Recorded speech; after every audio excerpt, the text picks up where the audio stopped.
Hello everyone, আসসালামু আলাইকুম। কেমন আছো সবাই? আমি তো আলহামদুলিল্লাহ অনেক ভালো আছি।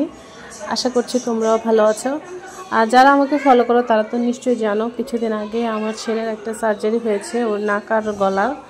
তো সে সেভাবে কিছুই খাচ্ছিল না, খেতেও পারছিল না। ছোট মানুষ, ব্যথা লাগছে, এজন্য আসলে খাচ্ছে না। ওকে আমি স্যুপের মতো করে দিয়েছিলাম নুডলস, সেটাও খাচ্ছে না। অনেক অনেক ফ্রুট জুস এটা সেটা দিচ্ছিলাম। তো সে কিন্তু নর্মালি নুডলস তার পছন্দের তালিকার মধ্যে অন্যতম একটা খাবার। তো এমনিতে বাজারের যে নুডলসের যে টেস্ট মেকার হয় সেটা দিয়ে আমি রান্না করি না, বা ওর জন্য আমি এই নুডলসটা ওকে খাওয়াই না। ও নর্মালি রাইস নুডলসটা আমি প্রেফার করি। কিন্তু আজকে ভাবলাম থাক, ওর পছন্দ মতোই করি, যদি একটু খায়। আসলে ওর এমনিতে ক্ষুধা আছে অনেক, কিন্তু গলার জন্য খাচ্ছে না, ব্যথা করছে, খেতে চাচ্ছে না।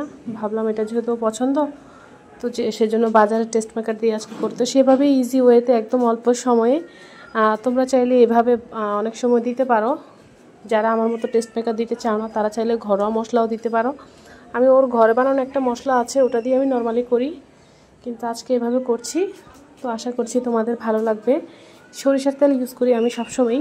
সরিষার তেল, বাটার, ঘি এই টাইপ জিনিস দিয়ে আমি ওর রান্নাটা করার চেষ্টা করি, বা coconut oil, extra virgin olive oil. এই যে সরিষার তেলে পেঁয়াজটা ভেজে দেন আমি আর কি আগে থেকেই টমেটো সেদ্ধ করে, কখনো পিউরি করি কখনো করি না, ডিপ ফ্রিজে রেখে দিই। তো সেই ফ্রোজেন করা একটু টমেটো বের করেছি, আর একটু হচ্ছে রসুন পেস্ট। তো এই দুইটাই দিয়ে দিচ্ছি, দিয়ে কিছুক্ষণ নেড়ে আমি 2টা ডিম দিয়েছি। যেহেতু ছেলে কিচ্ছু খায় না, ভাবলাম অল্প একটু যদি খায় তাও যদি ওর একটু পুষ্টি পাবে আর কি, পেটটাও ভরবে। সেজন্য 2টা ডিম আমি ফেটিয়ে নিইনি আগে থেকে, যেহেতু চুলাতে দিলে এমনিতেই তো নাড়াচাড়া হবে। এই তো ডিম 2টো দিয়ে নিচ্ছি। এগুলাকে একটু ভালো মতো নেড়ে চেড়ে তারপরে আমি আমার মশলা আর নুডলসটা অ্যাড করলেই কিন্তু আমার রান্নাটা কমপ্লিট।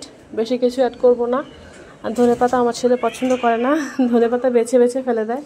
তো বাছাবাছির দরকার নেই, সেজন্য দিবই না। এখানে আছে টেস্ট মেকার, নুডলসের সাথে যেটা থাকে সেই মশলাটা, আর এই যে নুডলসটা একটু ভালোভাবে মিশিয়ে নিলেই হয়ে যাবে। দেখো বিহাইন্ড দ্য সিন, তোমাদের তো দেখানো হয় না। দেখো কড়াইটা যে কী করতেছে আমার সাথে, তার সাথে আমার যুদ্ধ হচ্ছে। আমি কাটিনি, তোমরা দেখবে বলে। দেখো, শুধু যে সবসময় পারফেক্ট রান্না হয় তা কিন্তু না, পেছনের দৃশ্যও আছে। আর যেহেতু আমি এক হাতে ফোন ধরে আছি সেজন্য একটু কষ্টকর হয়, যেহেতু কড়াইটা ধরে নাড়তে হতো। তো কেমন হয়েছে জানাবে, ভালো লাগলে পাশে থাকবে। আজ এ পর্যন্তই। অন্য কোনো সময় নতুন কোনো সহজ সুন্দর রেসিপি নিয়ে চলে আসবো আবারও তোমাদের সামনে। সে পর্যন্ত সবাই ভালো থাকো, সুস্থ থাকো। আল্লাহ হাফেজ, আসসালামু আলাইকুম।